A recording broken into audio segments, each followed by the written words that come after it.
All right, welcome back to One True Podcast. Alongside me, as always, is the beat writer for the Baylor Bears for the Waco Trib, Mr. John Werner. Johnny, how you doing? Oh, I'm doing great, Brice. Good to have Blair on here. Yeah, let me introduce Blair Kerkhoff to our listeners, viewers, whatever you want to say. Blair has been in the business for 41 years, including the last 33 at the KC Star. Was there in Kansas City today covering Big 12 men's basketball media day. Blair, thanks for hopping on. Hey, Brice, John, good to see you. Thanks for having me on. Yeah, absolutely. So, guys, I think going into this season, Baylor fans would have not really worried too much about the game on October the 22nd. A game they probably took for granted is suddenly a lot more ominous as the 5-2, formerly nationally ranked Kansas Jayhawks come into Waco. Blair, you've been up there in Jayhawk country a long time. You've seen kind of the ebbs and flows of that program. Did anyone inside, outside Lawrence really see this coming? And has the excitement faded at all now that they've lost their last two? Right. More, yeah, you're right. Ebbs and flows, and many more flows than ebbs for the Jayhawks over the years. Nobody outside of their locker room saw this coming. There's no way you could have.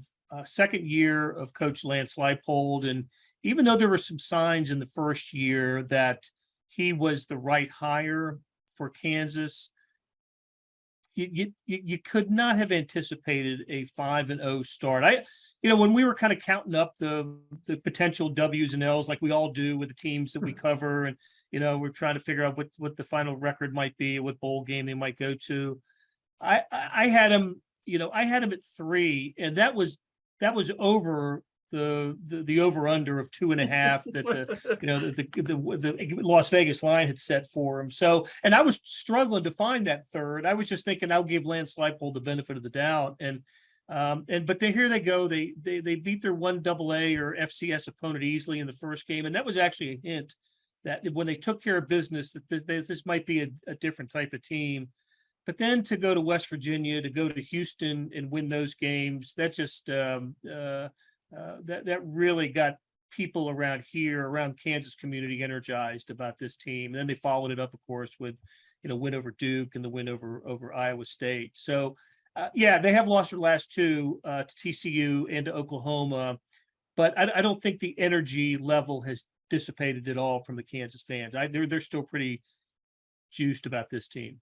Yeah, we've talked a lot about them on the podcast this year. To me, the story of the Big 12, if not all of college football. I mean, because, again, like you said, I don't think really any of us saw this coming. And one of our local media guys that we had on the pod last week said that all Lance Leipold really has to do is win maybe one more game, and he's the Big 12 Coach of the Year. I mean, and that's taking nothing away from Sonny Dykes or Mike Gundy or any of those other guys, but what a job that he's done.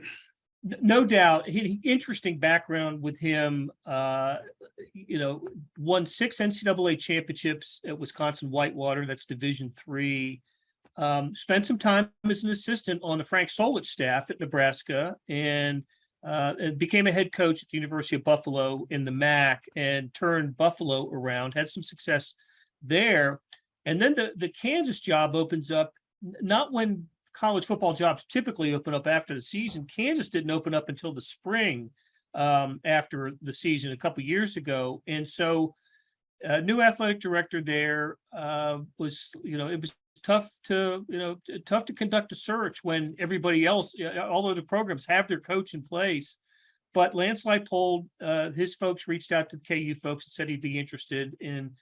So they missed a recruiting class in his first year. They just they had to go with what the previous regime of Les Miles had for him. But again, the season begins, and they're getting their butts kicked in the first half of the season. Typical Kansas, as we've seen for the last decade and maybe a couple of years.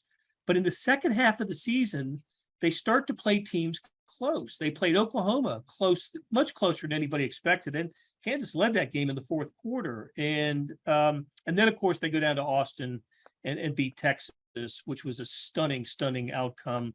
They have 2 games after that, and they're 1-score games against, I think it was TCU and West Virginia to end the season. So people took notice around here then that, yes, it's a 2-10 Kansas team. That's, if you just look at the records, that's typical of Kansas football since the Mark Mangino days. But those who were watching closely said, there was a difference in the way that they were approaching games and playing in games. They were not getting penalties. They were not turning the ball over. They were doing things that winning teams do. Kansas just didn't have the talent level that last year. They added transfers. They decided on the quarterback and Jalen Daniels, and that made all the difference in the first 5, 6, 7 games of this season. Yeah. So both teams, guys, are dealing with some uncertainty at quarterback.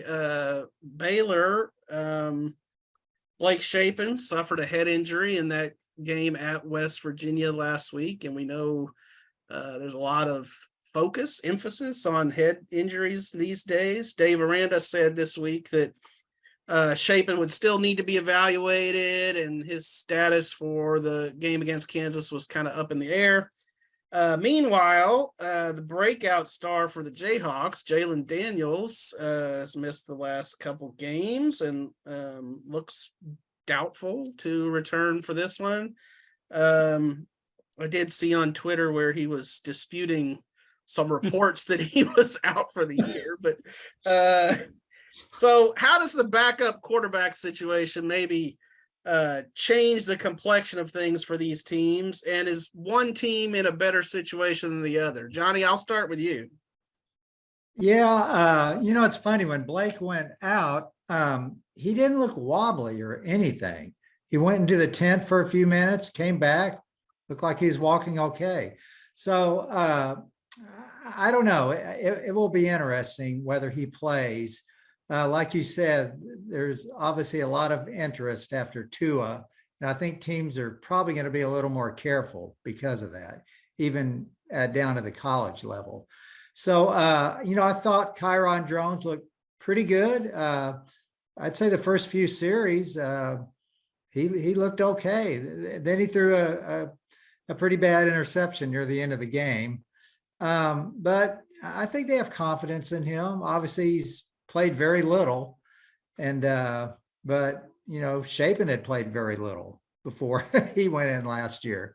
So I think they have some confidence in him, but it's interesting that both teams could be starting, the guys who usually back up the starters. I did see a tweet from somebody, I don't remember who it was. It said that Drones looked like he had a little RG3 in him, and I was like, let's tap the brakes here, man.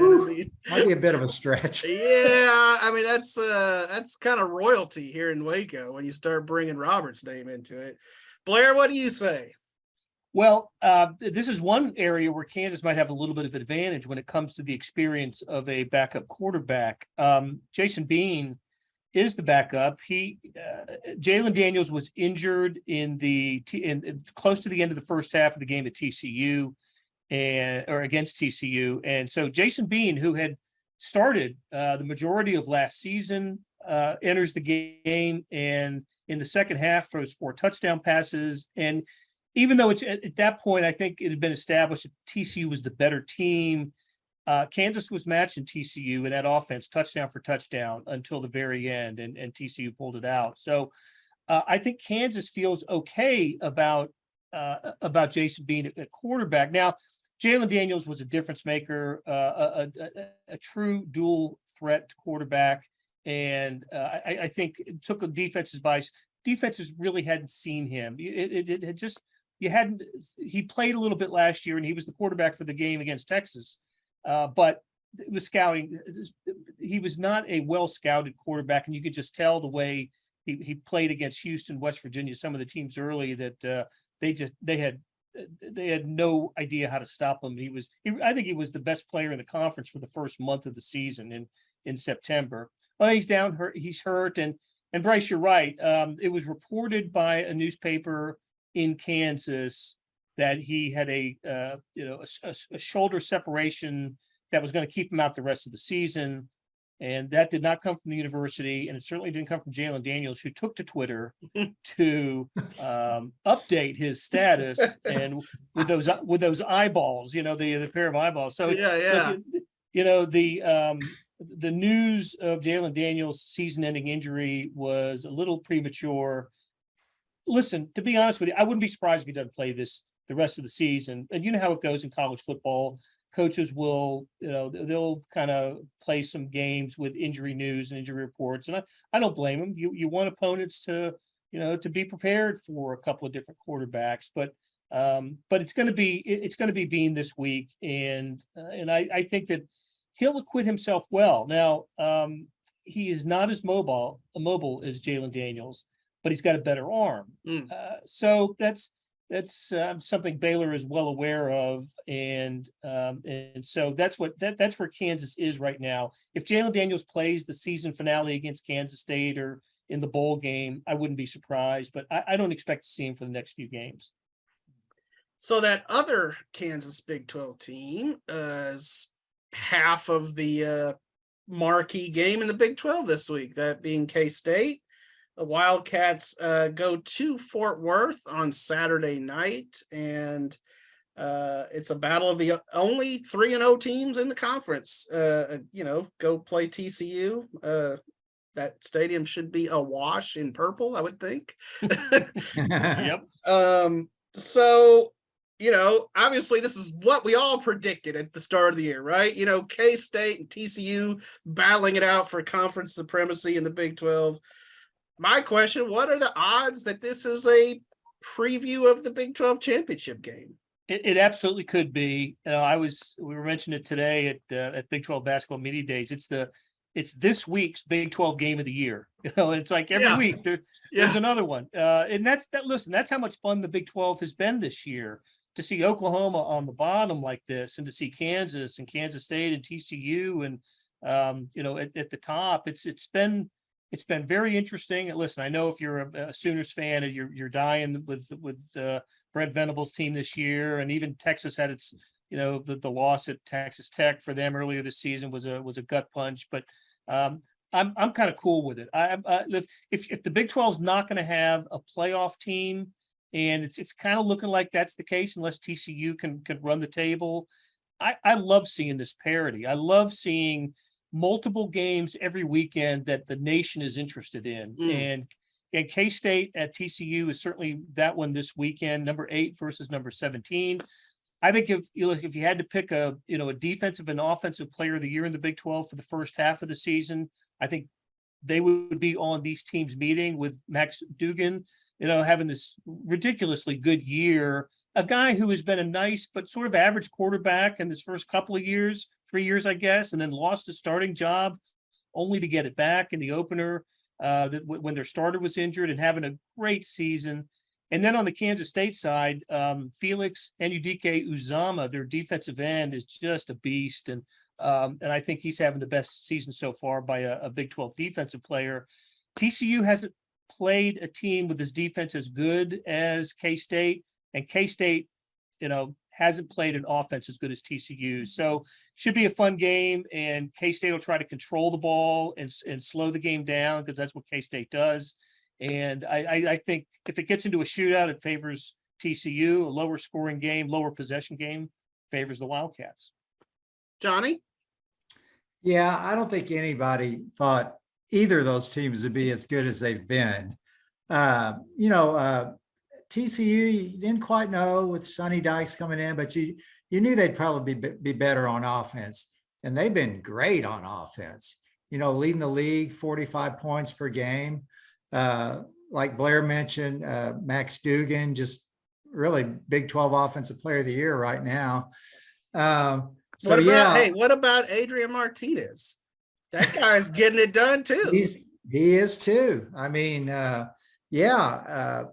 gosh, it's funny, at the start of the year, after Oklahoma State, everybody thought Baylor's schedule was going to be pretty easy at home. Kansas State, TCU, That doesn't Not look so easy at all much. now. Not so much. That looks pretty rough. Hey, the easy games are on the road now. They got to go to OU, to Texas.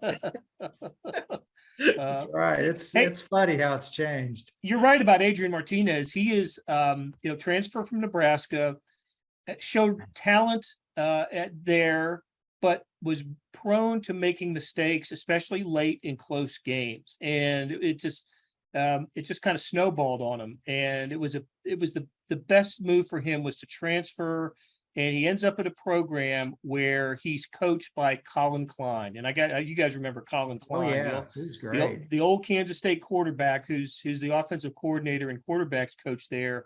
And he's done a wonderful job with Adrian Martinez. Adrian Martinez has not thrown an interception this year.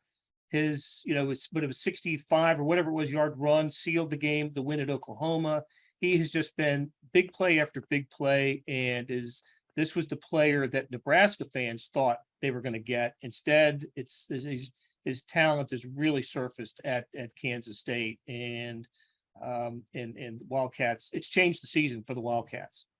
I don't think Colin Klein has still thrown an interception for K-State because all he did was run for 150 yards every game. He did. He was great running quarterback. Yeah, no doubt.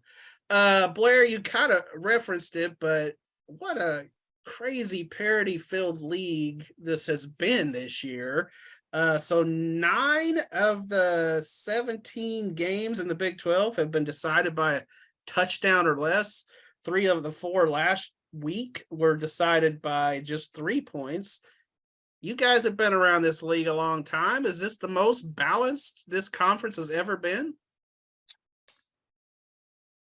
Yeah, I'm of that opinion. Of course, we're in the middle of this season, and but one thing I did do, I looked up some previous years, and there was one year, I think it was the year before, maybe it was 2 years before Baylor won the title. Didn't they win it in 2014? It was the first year of the first year of the college football playoff. We all know that and how that played out. But in 2 years before that, in 2012, that was a year Kansas State won the Big 12. They were tied with Oklahoma, but beat OU in a head-to-head.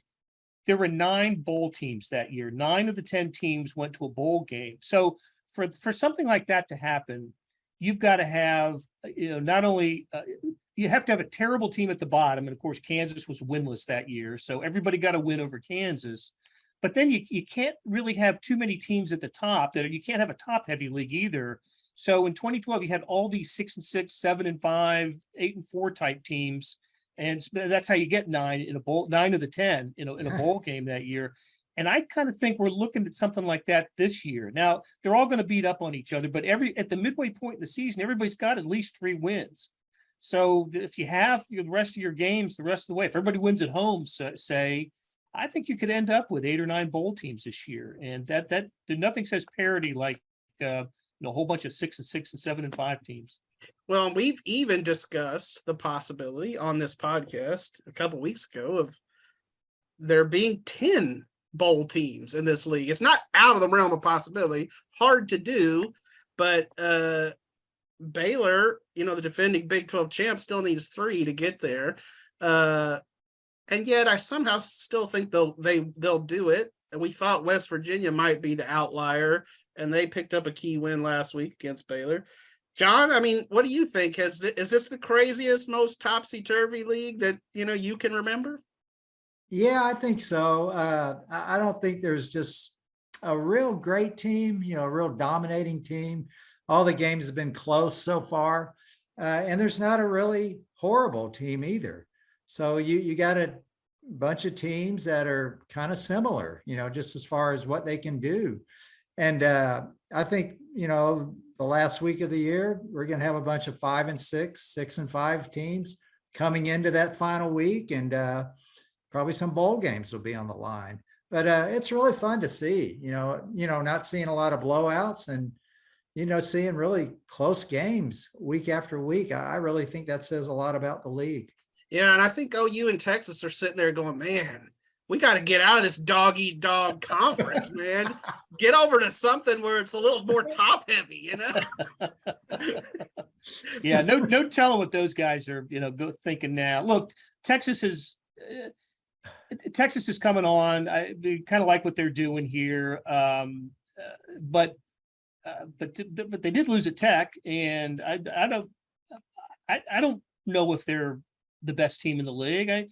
They were certainly not ranked as they would, as the best team. They're behind what TCU, Oklahoma State, K-State, at least when it comes to maybe a power ranking of Big 12 teams.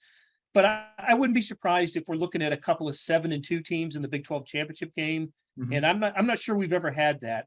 Just not since it's been a 10-team league. 8-1s or 9-0s. I'm not sure we've had 2 7-2s. And like I said earlier, if the Big 12 team's not going to be in the national championship or in the Final Four, then let it be like this. Let it be where every game is interesting. You can't miss, every time slot on Saturday. If you're watching from home, you just want to see every game. And I was thoroughly entertained by TCU Oklahoma State last week, and in another year I might not have watched that game or just been interested in the score, but right, I wanted to see that game this year, and there are a lot of them like that. Yeah, no doubt, it's a lot of fun. So I'm gonna preface my last question with a little bit of a story.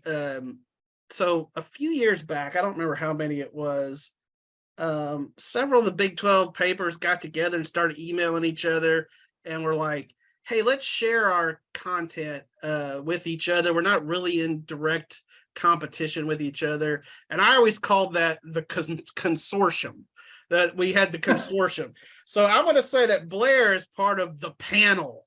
And what I'm talking about here is you got recruited, I assume, to be part of a media panel for a Big 12 produced football show.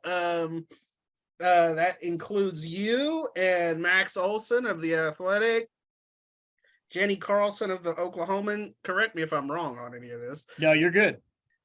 Joseph Duarte of the Houston Chronicle, all of whom have appeared on our podcast, right, John? Oh, yeah. Yeah. We've had quite the collection.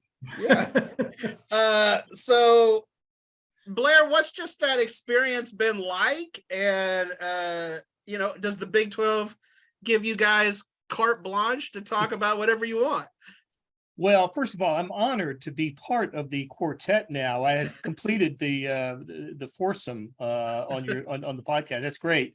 It's been great to talk Big 12 football it's a Big 12 plus, so it's a streaming. It's a show that's streamed. It's an hour of Big 12 football highlights, and to me, it's only about 25 years too late. Big 12 should have been doing this from the get-go. I love the show, and so we're like the final 10 to 12 minutes.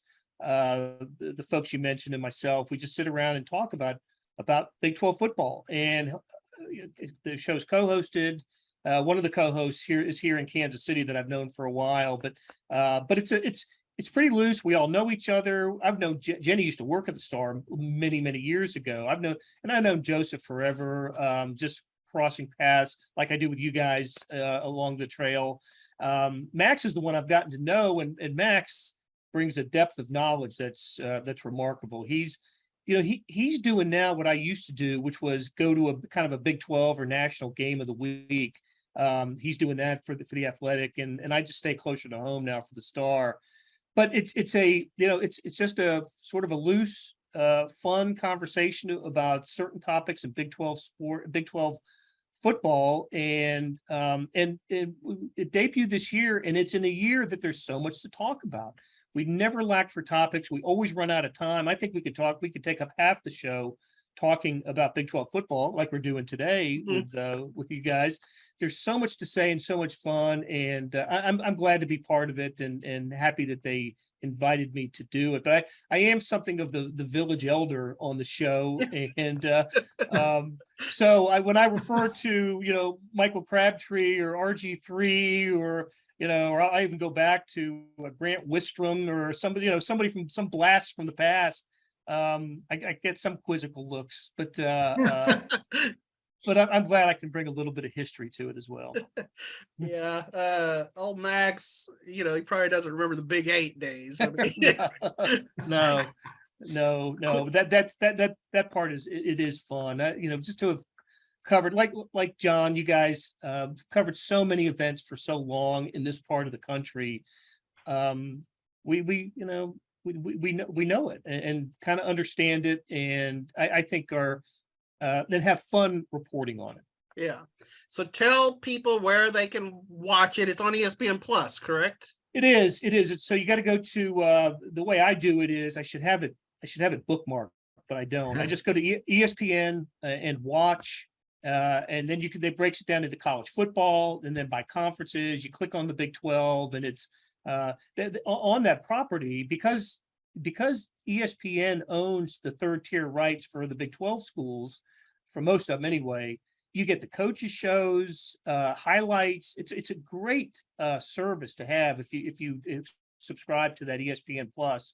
So that's where it is. It's housed with all the programming that Big 12 schools do during the week, and this is just one. It's like I said, it's an hour long, and we're the last quarter of it, and we usually end up talking over each other. There's so much to say. Yeah, that's awesome. Well, hopefully people will check it out, and I think it's a cool, like you said, it's way too late. It's this is a cool idea, and hopefully they'll keep it going in the future. Through just the craziness of the newspaper business, you've actually been covering more Missouri this year, but I'm sure that we will run into you at some Big 12 event or another. Save us some barbecue up there in KC. Hey, we'll do. Yeah, Missouri and the Chiefs, that's sort of been my priorities this football season, but I always keep up with the Big 12. I'll be sitting in the press box wherever I am, and I'll always have the Big 12 scores on my screen, or I'm always keeping up with what's going on in the league. Awesome. Well, thanks for coming on with us and talking a little Big 12 football. I mean, you sounded like you knew what you're talking about. Fooled him again. Appreciate it. No, this was fun. Yep. Thanks, Blair. Yeah, great to see you. Thanks for having me on. Sure, no problem.